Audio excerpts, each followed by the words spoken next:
So we're finishing up week 6 and the ladies are getting quite large.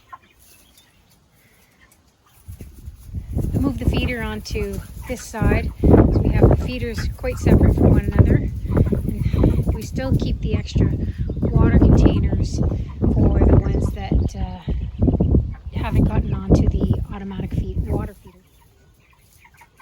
So we've raised up the height of the water again just this morning. We do that every few days, at least once a week. We want to make sure that they're at the right spot. And we're keeping lots of shavings and straw in here to keep it dry.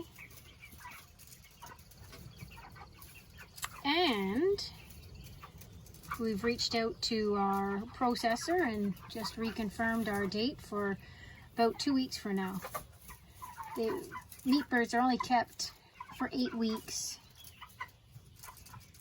So when we first order them, we place a call with the local processing plant and select a date for 8 weeks after their day olds.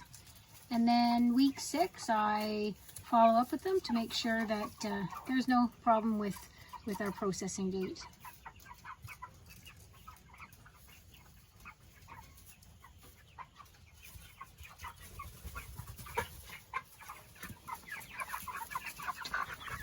Oh, they're starting to take up more room in here as they get bigger,